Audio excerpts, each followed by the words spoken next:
the chapter, and on Wednesday we will do our review. I'll try to have a review sheet up tomorrow morning for those of you that like to get a jump start. If not, I'll definitely be handing it out on Wednesday. All right?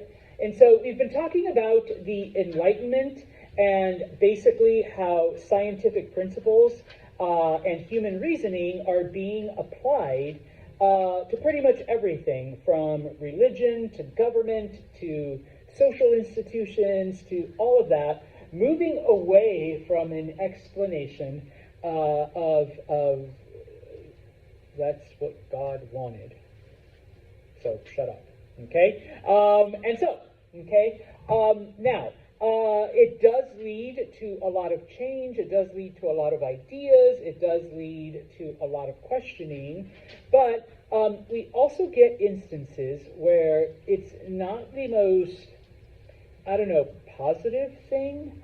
And so what ends up happening is that these Enlightenment thinkers, because they have used a certain classification system to describe, scientifically, animals and plants and all kinds of phenomenon, they want to do the same thing with humans because, we are we're not that far removed from chimpanzees and gorillas and stuff like that. And so if we can classify them as whatever, okay, we should be able to do that with people because, and once again, please don't record me or whatever.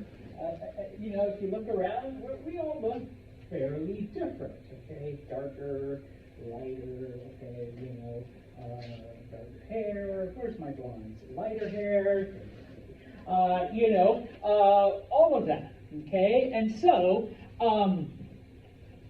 we get for the first time the idea of race, okay, that, before this point, it's not so much that there really wasn't an idea of me and, let's say, Brady are of two different races. He has lighter hair and lighter eyes. Santos has darker skin, darker hair. Physical differences were noted, but it wasn't because, he's European and Santos is Hispanic, Latino. That hadn't even come up, okay, until the Enlightenment. Right? So kind of ironic that, it kind of turns us, back. Okay? Now, and also people, I guess, became suddenly interested in where they came from. Where their family, had originated and okay, so, why do some people, like and Dylan here, and have similar features and similar looks, whereas Santos and Jose and Arthur, to a lesser degree, have other features that are fairly similar. Okay, and so in this case, number one, they already did this for the royal families. Okay, the queen knew that her father was the king, and they knew who his father was, because his father was the king, and his father was the king, and then the mother and the father, and so they already knew that. And so people were like, well, why can't, sorry, Jocelyn, average Jocelyn, with no royal blood, why can't she know more about her heritage, okay? And so, because they really couldn't, even now, like, I did the Ancestry.com, so I could totally tell you my breakdown. I'm 73%. I thought I was 100%. Apparently, I'm only 73% Mexican. Native Mexican, because most Mexicans have native DNA. And then the other 25-ish% is like a different Europeans, Spanish, French, Portuguese, So we could be cousins, like I'm like 1% Portuguese. Barely, all right? But because they couldn't do that, okay, then yes, we have to look at the skin color and the hair color and the eye color, all right? We have to look at, some people are really, really tall. You are pretty tall. All right. Okay. Yeah. Vertically challenged. All right. So that's how we're going to start classifying people. Okay. And so they came up. I laugh at this because with the areas that they had explored around the world. Okay. Homo Europaeus. We're all Homo sapien.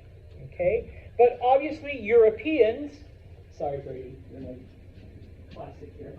Homo Europaeus. Okay, light skin, light hair, blue eyes, big beard. Okay, Homo Europaeus. Okay, Homo Americanus were Native Americans. Okay, so darker skin, the funny nose, dark hair. Okay, I apologize. This is supposed to say Homo Africanus. Okay, I know some of you are probably like afar. No, Homo Africanus. All right, so Africanus.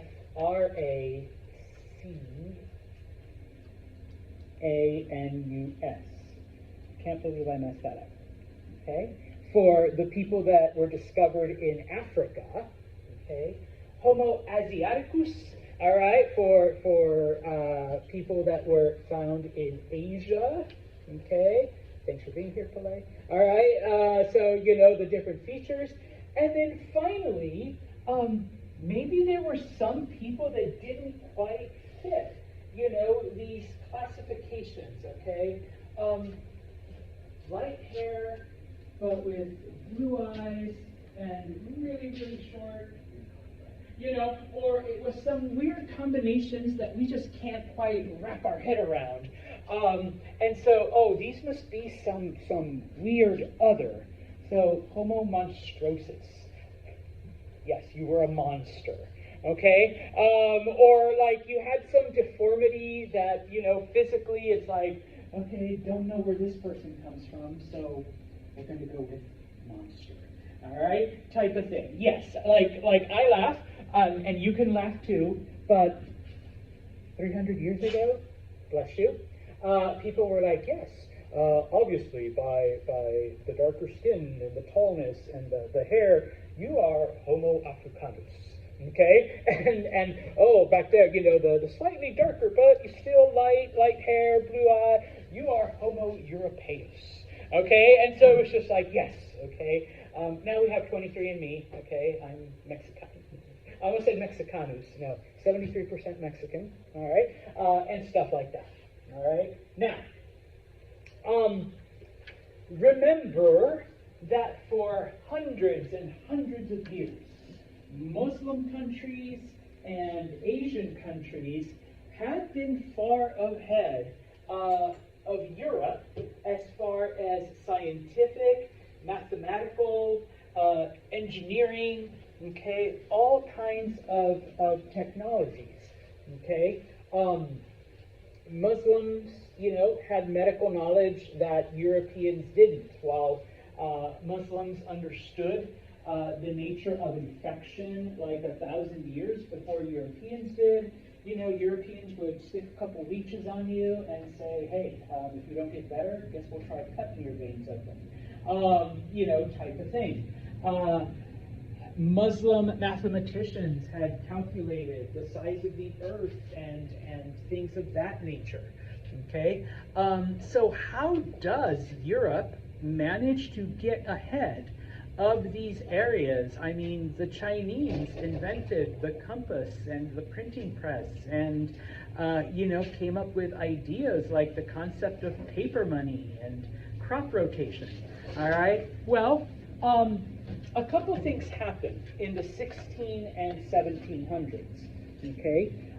Yes, we've already talked about the Renaissance, we've already talked about the Enlightenment, but that wouldn't have been enough, okay? Number one, it is during the 1700s that many Muslim countries revert back to very traditional and conservative forms of government, okay? They see what is happening in the Ottoman Empire, and some of the other countries are like, well, no, because the Ottomans are, even though they're getting rich, they're losing their culture. They're becoming more and more European. So the other nations that also practiced Islam were like, we're keeping these outsiders out, all right? We don't want anything of what they may have. And so because of this, okay, and yeah, Europeans were making advances, okay?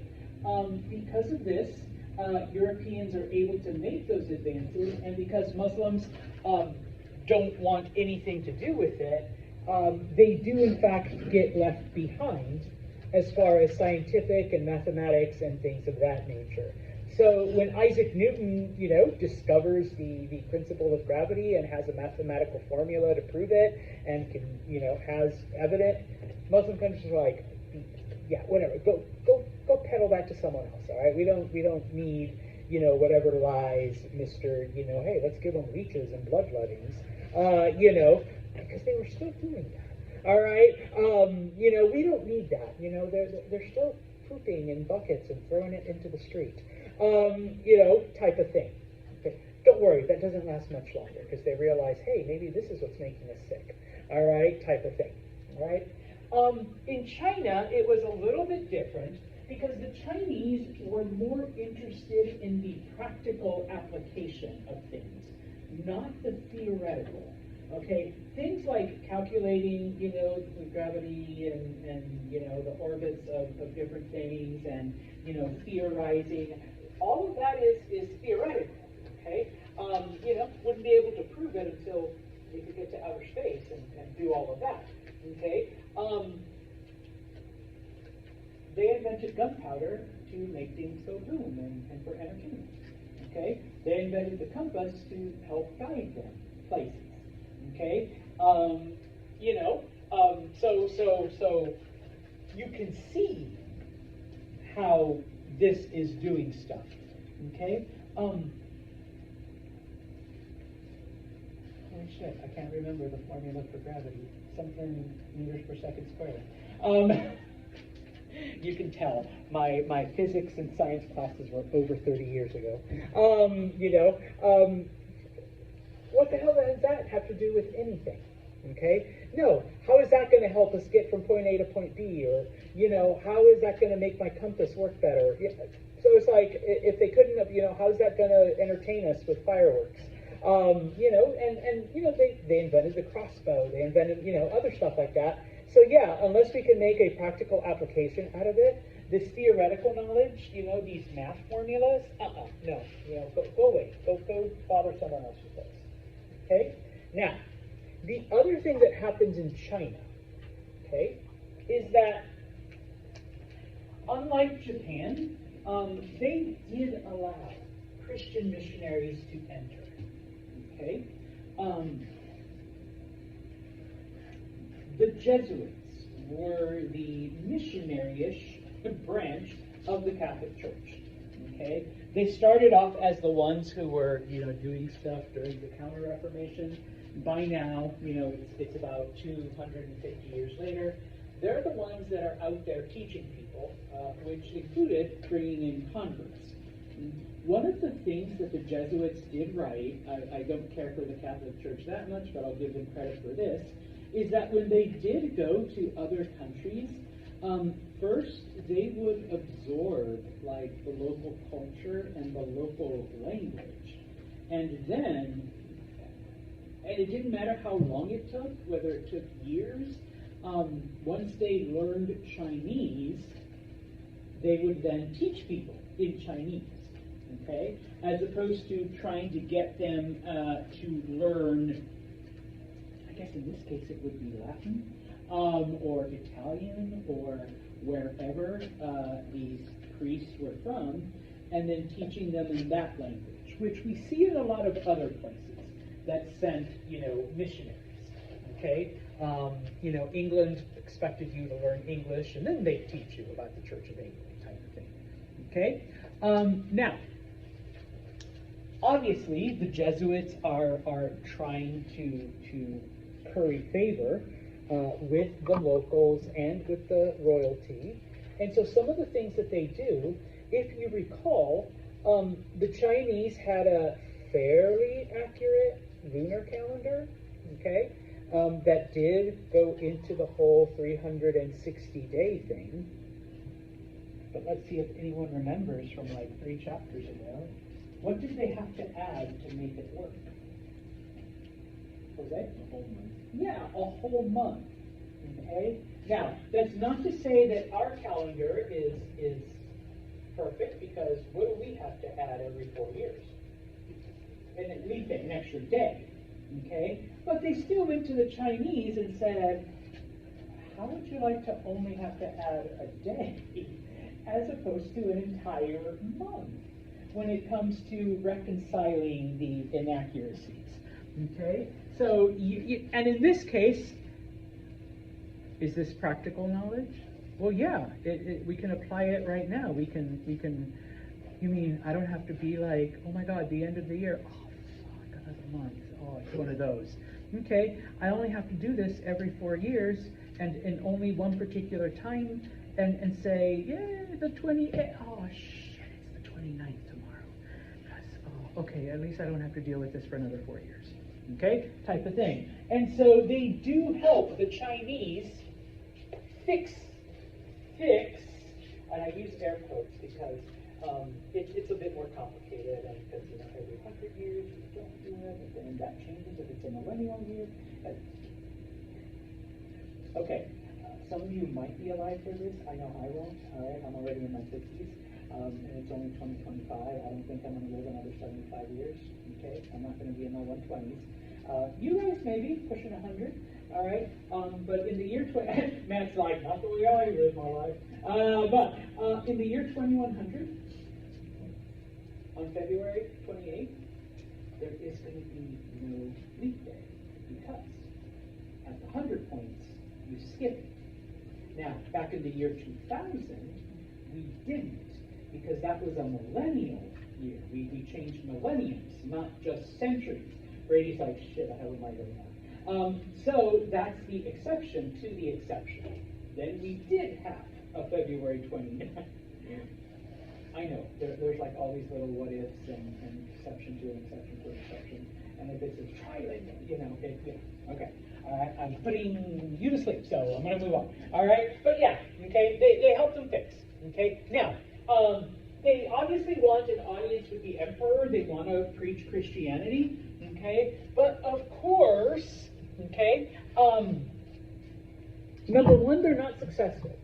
Number two, because of the Jesuits' custom, their strategy of absorbing the local language and culture, putting themselves in there, and then once they gain the trust of the people, preaching to them, the Pope finds out that they participated in different Confucian ceremonies. Okay?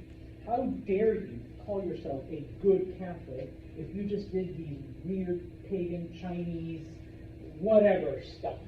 Okay? The Pope gets pissed. All right? And so he calls the Jesuits back to Rome. The emperor is like, so we're supposed to do your thing, but when your people do our thing, it's like, it's bad. All right? So basically, this leads to the Chinese completely not just closing themselves off to religion, but closing themselves off to anything European. Okay? So that's another reason why. All right? Their knowledge kind of stagnates while Europe continues to progress. Okay? Now, some of the other reasons why Europe gets ahead.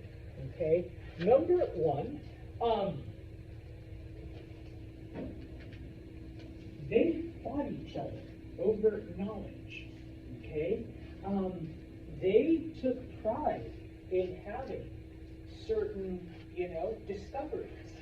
So if I'm France and a certain English scientist wants to come over to France, I'm not going to keep, Emma the scientist out. I will, come on, we'll give you a nice castle and a lab to work in, and you can do your things there. Okay? And so the Netherlands is like, well, what the log? So if Brady, a German scientist, wants to move to Amsterdam, then yeah, we'll take your help. We'll give you a maybe not a big castle, but a nice home and a lab and anything else you could want. Okay? Number one. Number two, we cannot discount the printing press. Okay? Any kind of discovery, any kind of knowledge was able to be printed and published and sent out quickly. Okay?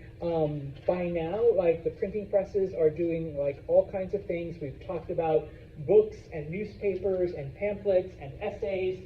The moment that Emma makes a discovery, it goes out everywhere. The moment Brady does something noteworthy, boom, it is out there. Okay? And finally, okay, Europeans had no qualms about buying people off. All right, Brady's working for the Dutch, and the we'll use Frank here. One of the Italian kingdoms is like, well, fuck that shit. How much are the Dutch paying you, Brady? Oh, well, guess what? We can double that. Give you a much nicer. We'll give you a castle, not just a house. All right, and we'll have 2 labs for you. All right, so people would be like, F you, Holland, and move to wherever.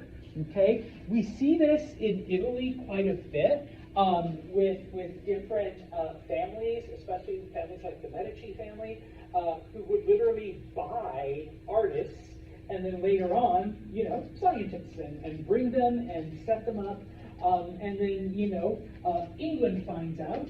And of course, England's like, hey, right, Emma, we will triple your salary that France is paying you. We'll give you a castle, a home in London, and a castle up in Scotland. And of course, any lab. And we'll even give you your own ship with the Navy to take you to any part of the planet where you might need to do, specialized research. So, yeah, okay. So in this case, then, Europeans then are actually moving ahead, not sharing their knowledge with the Muslim and the Asian world because they don't want it, okay? And so, Europeans suddenly become convinced that, yeah, obviously our methods are better, our strategies are better, we're better, because we're discovering all of these things, okay? Now, okay, we're going to switch gears a little bit, okay, because, once again, as Europeans are going out there during this Age of Enlightenment and settling in various areas, okay, guns and other European goods aren't the only thing that Europeans are bringing to places like Africa and Asia and the Americas, okay. Number one, okay, they are bringing Christianity, with the exception of Calvinists. All right, and so someone actually asked me, so why didn't the Dutch? Why are the Dutch the only ones that aren't preaching religion? Why are they only interested in money? The Dutch were Calvinists. Okay, remember, Calvinism believes that you've already been chosen to be saved. You're already preordained. So if I land in an area with lots of natives, they're already going to hell, no matter what. So what good is it for me to teach Morgan and Jaslyn about Jesus and all of that if they're already going to hell? There's no reason. If I can make money off of them, yay. Okay? Religiously, though, sorry, ladies, you're going to hell. All right? Guys are not but, that's it. So there's no point. Okay? Other Europeans, though, they're like, hey, the more people we can bring to Jesus and preach Christianity and, baptize people, the better off everyone's going to be. Okay? Now, Native Americans and Africans do convert. Okay? But in many areas, they also maintain a lot of the local beliefs.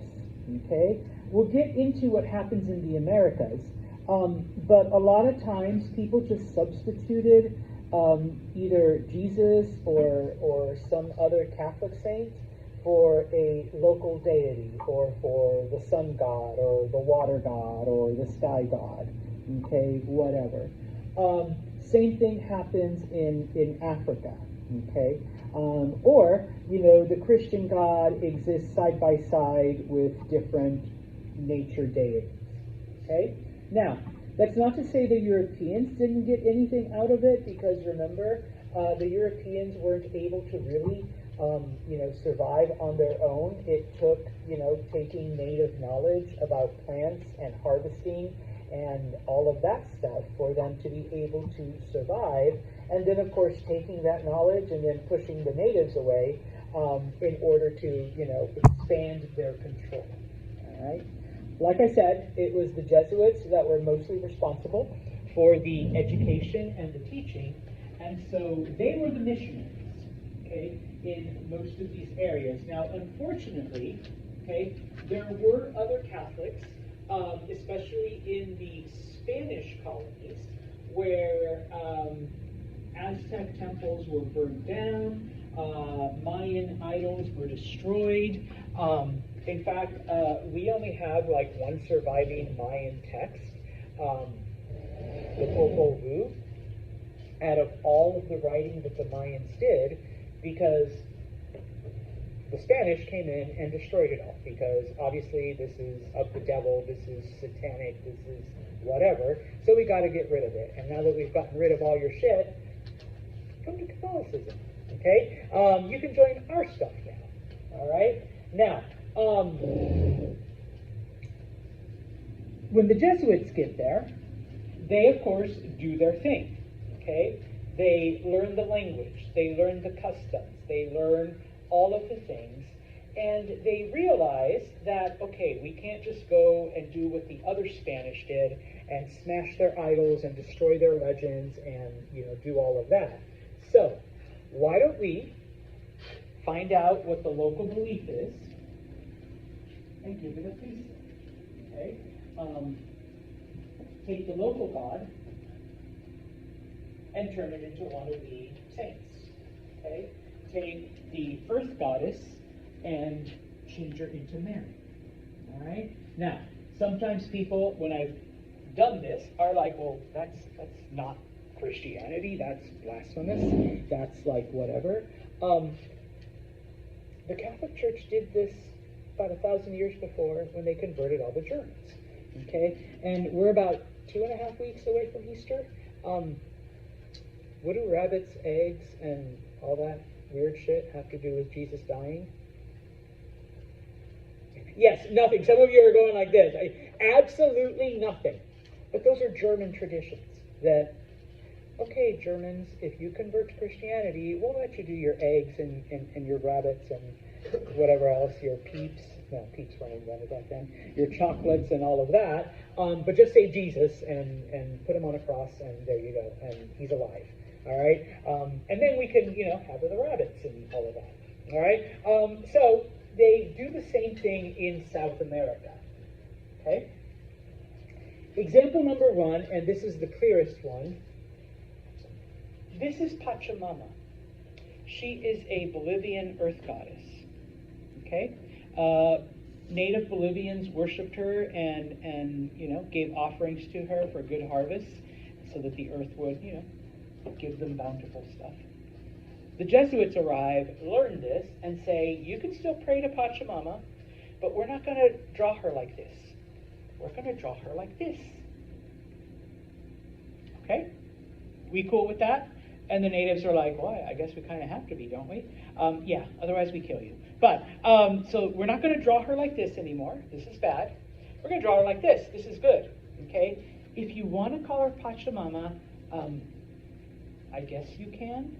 But why don't we try out Mary, or Virgin, or Maria? Pachamama, okay, you can call her that in secret at the house, all right? But why don't we try, La Virgen, that's Spanish, outside and in public, okay? And yes, in Bolivia, some people still refer to her as Pachamama, and some people refer to her as, Mary, whatever, the Virgin of blah, blah, blah, okay?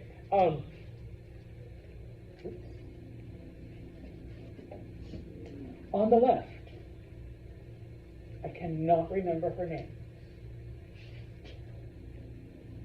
Oh, Anagole. She is the goddess of lost things. You pray to a Nagale when you lose something, and a Nagale will find it for you. My Catholic friends, who's the guy on the right?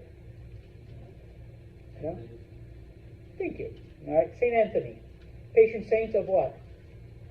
Lost things. Okay? Native Emma. All right, stop praying to a Nagale and pray to Chris. Or Tony, sorry. I was thinking of St. Christopher. Pray to Tony. Because he's Italian. He's from Padua. He'll help you find your lost keys and your lost phone and everything else. Okay? We're not going to change them like we did to Pachamama. All right? But... And natives are like, yeah, I guess, if I can find my lost things. And so there you go. Okay? We took the native deities and made them Christian. Okay? Now, just so you know, and you don't have to copy this down, okay? In many areas, especially in South America, in the Andes, each region had its own god that protected the area. Let's get rid of that, and St. Francis is going to protect your area. St. Christopher will protect your area. St. Jerome, will protect your area, and whatever other saint, okay, will be the patron saint of your area. Okay, and yeah, Anagole is actually a Filipino goddess. Okay, because they did this to Africa and Asia too. All right, where Filipinos don't pray to Anagole to find your lost stuff. Okay, pray to Tony, pray to St. Anthony, all right, and you'll get the same results.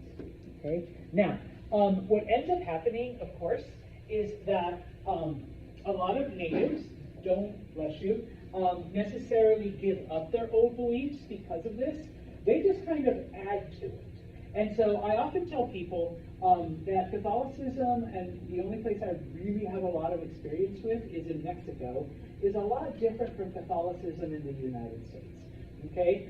Because in addition to the saints and in addition to the Virgin, in Mexico it's the Virgin of Guadalupe, and in addition to all of that,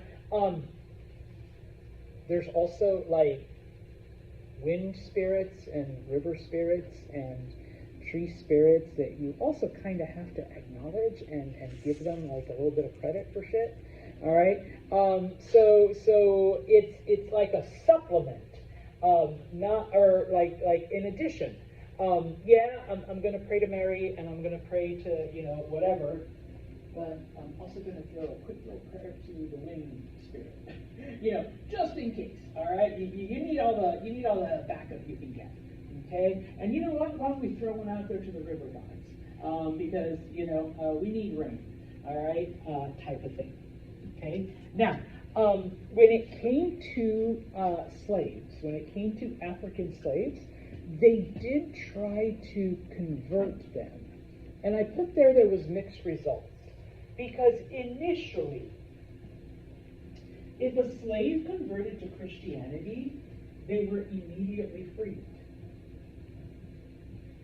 So, and not to say that maybe some of them didn't have faith or belief, but if you're suddenly presented with an opportunity to no longer be a slave, if all you have to do is practice a certain religion, you suddenly saw a lot of African converts. And so people were like, wait a minute, I'm smelling something that shouldn't be happening. And so in most places, the Spanish, the Portuguese, the English, they closed off that little loophole so that it doesn't matter if you convert, you're still a slave. Okay? And so after that, yes, conversions kind of went down. All right? And, many of the Africans that had been freed because they converted to Christianity, either abandoned it, all right, or we do see in a lot of areas that African belief, the old spirits and the old gods, similar to, the Native Americans, they just added it to Christianity. Okay? So they're still practicing a form of Christianity, but they're also having, their ancient beliefs kind of mixed in. All right? Now, the last thing with this is that in many cases, there were some Europeans that either got lost or were captured by natives, and after spending a lot of time with them, and we do see this quite a bit, they adopted, native lifestyle and native belief and native everything. And of course, when Europeans would discover them, would find them, like, dude, Nate, we thought you disappeared like 30 years ago. He's like, I did, and but the natives were nice and they took me in, and so now I look like them, I dress like them, I talk like them, I pray to their gods, and they're like, what the fuck, Nate? Why? All right, and it's just kind of like some people just couldn't quite comprehend why that would happen, or why some people actually wanted to live that way. All right, now in the Americas, okay, we do see a mixing, okay, of European and Native, or European and African. Okay. Now, the reason for this, in most of the colonies, the exception was the English colonies, okay, because the English actually brought women with them. The Spanish, the French, the Portuguese, they just sent men over, and yeah, sorry guys, men are men. They see all these native women, and that's it. All right, yeah, you need some. You guys gonna say booty? Yeah, no, maybe. So they mixed with the native women. Okay.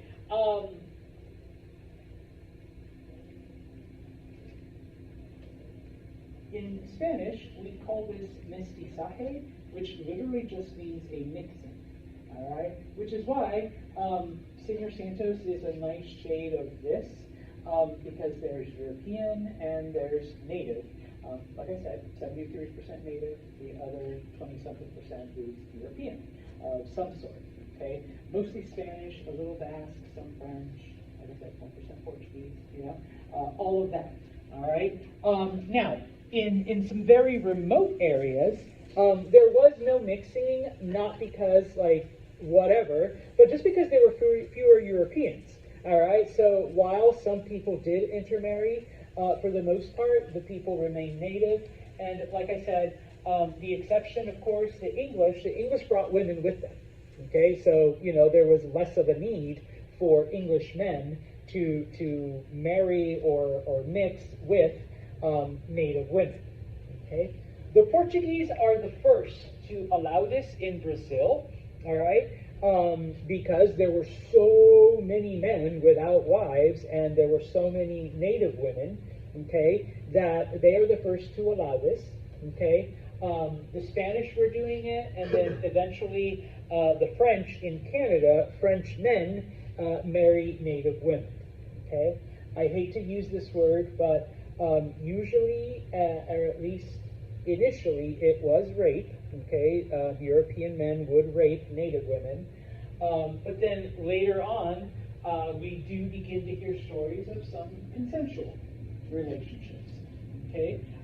Especially, when more children were involved, and the children of children, and so, obviously you marry with the culture that, maybe your mother taught you, and so on, all right? Now,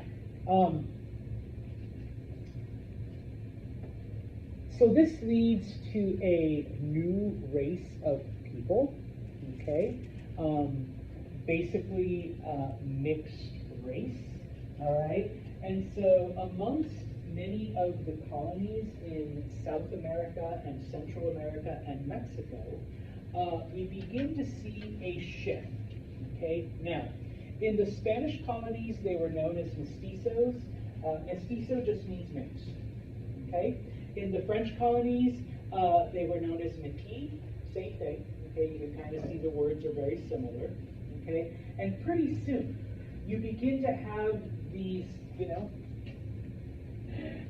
mixed race people outnumbering just Europeans or outnumbering just native. Okay? And so we begin to see then a new, let's say, population begin to rise up. Okay? Now, We also see a mixing of European men with African women, but because Africans were typically slaves, and because slaves were considered property, like 99% of the time it was forced. And rarely, at least initially, was there anything consensual about it. But you also begin to get, part African, part European offspring. And so over time, okay, and you look at almost any South American country, you see a mix of people, European, Native, African. In some areas, it's more so than others. Help me out, Arthur, here, Brazil. You get the whole rainbow, right? Pretty much, and that's after hundreds of years of, Native, European, and African marrying, intermarrying, children coming, So, Arthur here is kind of brownish, a little bit. You have Giselle, who is like tall, white, blonde, all right, and you have Pele, who is very dark, all right, all Brazilian. That's the German and Dutch the South, and Asian people that came in. See, I didn't know the Asians. Yeah. All right, so yes, so you get the whole spectrum, okay, and other countries are like that as well. But it does lead to this new identity, okay? Little by little, people begin to see themselves more as, and when I say American, I don't mean we're like, MAGA, none of that shit, but like the continent, okay? They see themselves as something different, okay? Now, in the Spanish colonies, okay, and I think I mentioned this before, the Spanish begin to create a system of privilege depending on your mix ratio, okay? When I studied this, there's 17 different classifications. I had to learn all 17, okay? I'm only making you remember 6, all right? Trust me, there's a lot more that go with this, okay? At the very top of the social status were the peninsulares. Peninsulares were Europeans that were born in Europe, okay? Whether they were Spanish or Portuguese, okay? They were born in Europe, they came to America. Right beneath them were the Creoles, in Spanish, criollos, all right? These are Spanish or Portuguese people, but they were considered to be lower only because they were born in America, okay? So you have a European couple, they are considered at the top. They have a child who's born in Mexico City. Because that child is born in Mexico, they are part of a slightly lower class. I know, it's stupid, it's weird, okay? Yes? So what if that child goes back over to Europe? They're still considered a little bit lower because they were born in America. Or what about their offspring if they're born in Europe? Well, see, they're okay. They're considered. So you could do it with anything. Yeah, through marriage. Okay? This isn't the Indian Varnas. Okay? You can marry into a higher class. Okay, so yes. All right? Now, mestizos were next. And this is European, whether it's Spanish or Portuguese, mixed with native. Okay? Now, I'm only throwing that up there, but please be aware that there was a sub-level where it mattered if your father was European and your mother was native, or your mother was European and your father was native. All right? This one was a little bit higher, and this one was lower. Okay? Because, sorry ladies, you get no rights. All right? It's bad if you marry a local. Okay? So yeah. Okay? Then, once again, on the spectrum, and I apologize, I know today it's a bad term, but this is what the Spanish used. Mulatto, which was mixed, European mixed with African. Okay? And, once again, the same thing. If the father was European and the mother was African, that was considered to be, quote unquote, better than if the mother was European and the father was African. Okay? Now, in between all of this, and this is like the other ones that I had to memorize, what if you, your father is European, your mother is native, so that means you're half, but then you marry a full European. Okay, they had different pecking orders for all of that as well. You know, the Spanish, I'll throw my own people under the bus. They were full-on racist back then, and they still kind of are. All right, just you know, they totally classified you according to whatever. At the very bottom, okay, once you get through all of those mixes, at the very bottom, if you were 100% native, all right, you were second to last. And then if you were 100% African, you were at the bottom because you were, in fact, a slave and considered property.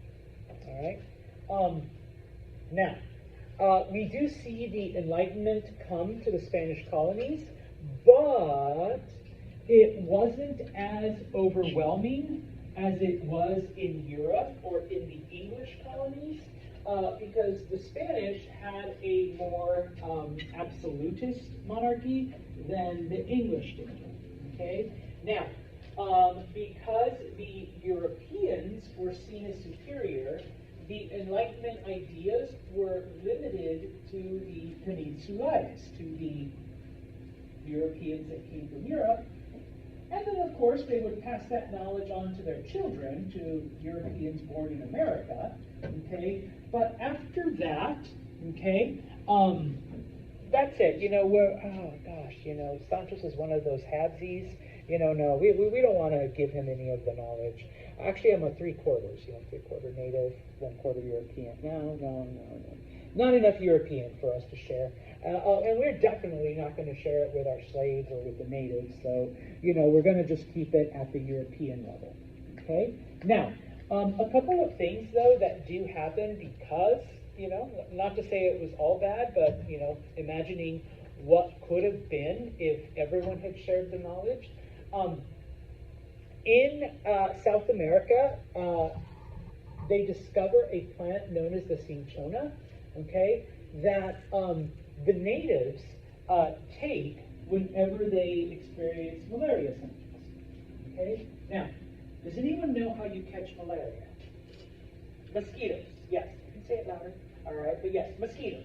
If a mosquito's been infected and a mosquito bites you, you get malaria, which is really, really bad. Fever, vomiting, nausea. Worst case, you die. Best case, you lose like 100 pounds and you're really weak and shit like that. Now, one of the things that these scientists notice is that whenever the natives notice that someone gets sick, they start, you know, chewing on the plant, they drink tea made out of the leaves, and, you know, the person recovers. So European scientists begin to study it, and they realize there's an element in this plant that helps battle malaria. Well, there is a medicine that is still used today. It's called quinine. All right? If you ever catch malaria, that is probably going to be like the first thing they try to give you, quinine. And it does. It cures your malaria. It doesn't stop it. Like, you could get bitten by another mosquito and catch it again. I've known someone who has had malaria 3 times. They lived in West Africa for like 18 months. Yeah, they can. I'm like, dude, you need to like wear deep or like deep clothing or some shit like that. But yeah, it does leave you pretty messed up. I had to take a bunch of shit. I lived in Vietnam for a while, and I never got malaria. But if you've never slept inside a mosquito tent, you are not living. Okay, like it is like you rub yourself down with the anti-mosquito stuff. But, yeah, all right, it's fun stuff. But it's still used today, okay, for stuff that, they discovered back then, all right? So not all of it bad, okay? Now, I want to finish off, I think, with British America, because once again, it was different. The British brought women with them, okay? So, many of the people that came to the Americas from England tried to recreate what they had in England. Okay, they already had their wives, so let's recreate the big estates, the big homes, you know, the horses, the stables, you know, all of that, the fox hunts. Okay, now when it came to the women in British America, a lot of women had power because their husbands tended to die before them. All right, because they were the ones that were out there fighting Native Americans or hunting or whatever. And yeah, a lot of young widows would be left behind, and they not only ran the family plantation, but if they remarried, they could pick whatever they want, because it wasn't just the woman, it was the man and the slaves and the horses and all of that. FYI, George Washington, he was Martha's second husband. She was one of these, you know, she was older than him. She was one of these wealthy widows, okay, whose first husband had died, and along comes a young GW, you know, like, if you're going to be powerful, might as well marry Jane Grey. Thanks, Emma. A very wealthy widow, you know, yeah, okay, so maybe she's a little older, but that's okay. Lots of land, lots of property, lots of horses, lots of slaves, lots of everything, okay? And that's how he made his fortune, just FYI. He married her, okay? And there's a couple of other, you know, founding fathers that did the same thing, okay? Now, of course, intellectually, because a lot of these philosophers did come from England, obviously British America was the recipient of a lot of these Enlightenment ideals. And I think I mentioned it on Wednesday, but the whole, not Wednesday, Friday, I'm sorry, I am just confused here.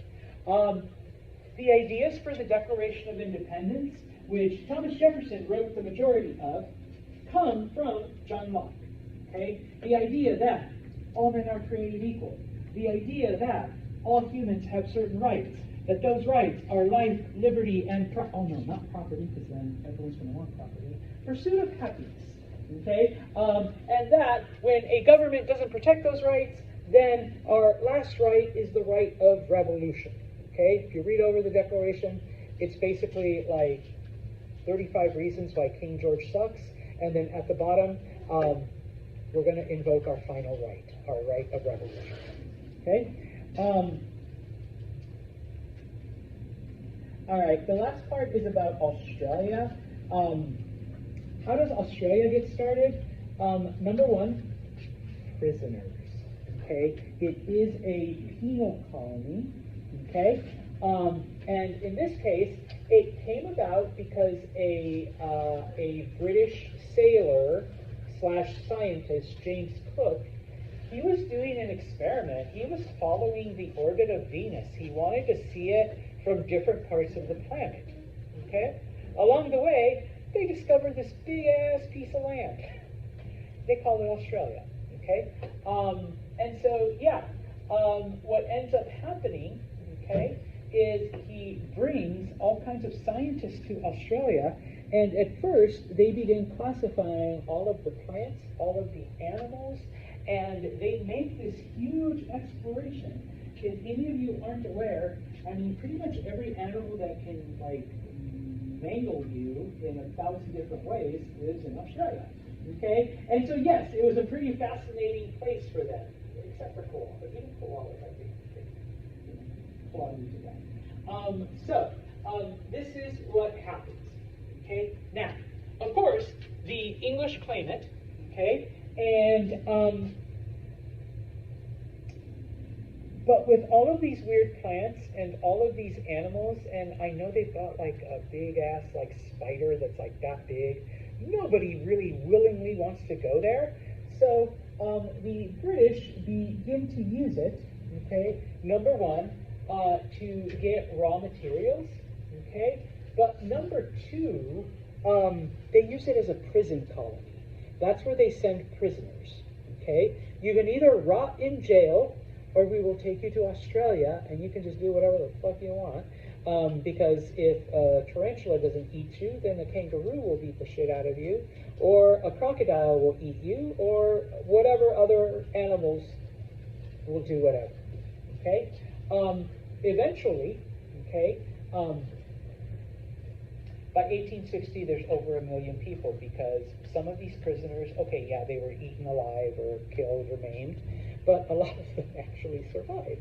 All right? And it's funny because during my times in Vietnam, I did meet an Australian person, and